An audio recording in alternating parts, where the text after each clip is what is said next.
Azerbaycan'da büyük devlet işinde işleme için, büyük vazifede idare etme için, Azerbaycan'da prezident olmak için, bütün başka keyfiyetlerden safayı, bilik lazımdır, tecrübe lazımdır, serişte lazımdır. Adamlar ve bu yere gelen adamlar gerek müəyyən bir tecrübe yolu geçsinler, müəyyən bir mertebelerden geçsinler, idare etmeyi öğrensinler. Etibar Mehmetov bir mektebe de hala başçılık etmeyiptir. Bir kollektive de başçılık etmeyip. Şimdi Azerbaycan Respublikası'na prezidentliği etmek istiyor.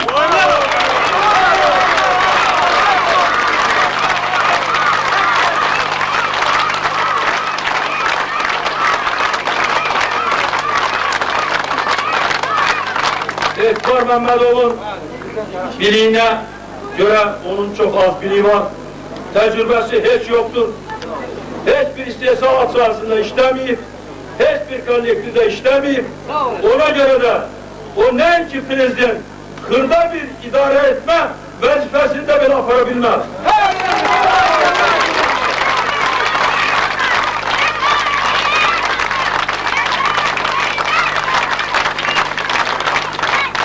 Ona göre de ben ona maslahat görerdim ki o halka yalan vaatler vermesin, halkı aldatmasın ve 5 yıl müddetinde Azerbaycan'ın bu ağır devrden geçtiği ve elde ettiği nailiyetlere kara yapmasın.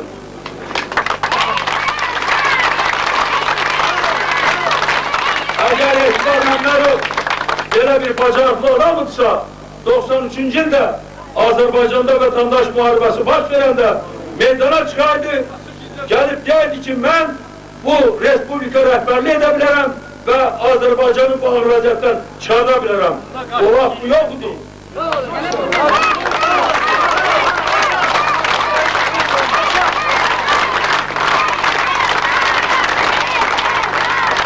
İman ederim ki bunları siz özünüz yaxşı bilirsiniz. Ve ben indiye kadar bu barədə hiç vaxt hiçbir söz dememişim.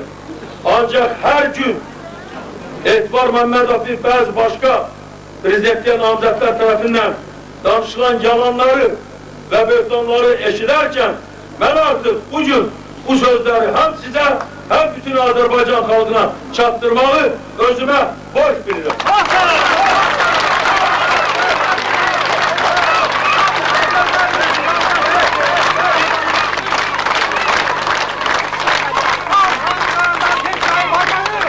Aziz dostlar, Azerbaycan'ın karşısında büyük yol var. Biz Azerbaycan'ın iktisadiyatını inkişaf ettirmek için yaxşı esas yaratmışız. Dünyanın büyük devletleriyle iktisadiyalarıyla kurmuşuz. Büyük neft kontratları imzalanıptır. Azerbaycan'a güclü sermaye gelir. Azerbaycan'da iktisadi reformalar hayata geçirilir.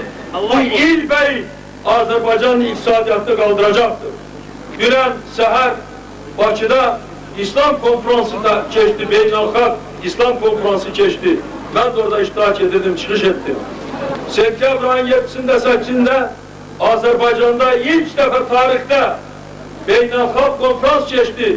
Kadim İpek yolunun berpa olmasıyla alakalı 32 devletin nümayendesi, o cümleden 9 ülke prezidenti, 13 Beynelhalk Teşkilatı nümayendesi bu konferansta iştirak etti ve bu Azerbaycan için büyük gelecek, büyük perspektifler açıyor.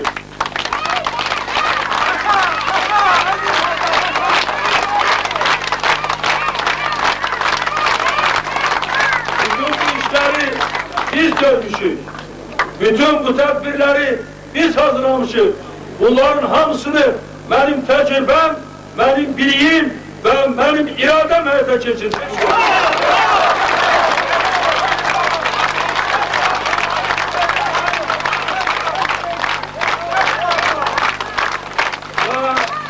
Size emin ederim ki gelen illerde bütün bunları hızlı surette bu planları hayata geçirecek.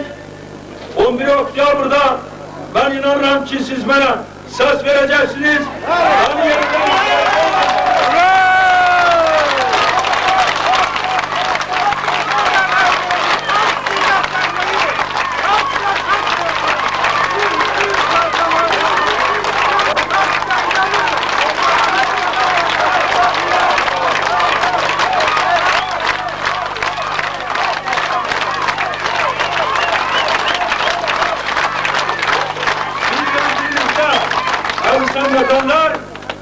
büyük planları hayata geçireceğiz.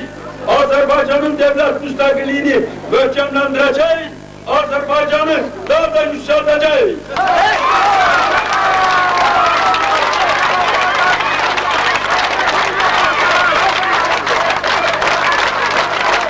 Eş olsun salyanlara.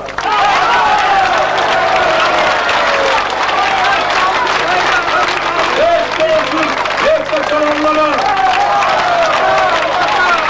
Eş olsun Ali Bayramlara. Eş olsun Azerbaycanlara. Eş olsun kahraman Azerbaycan halkına.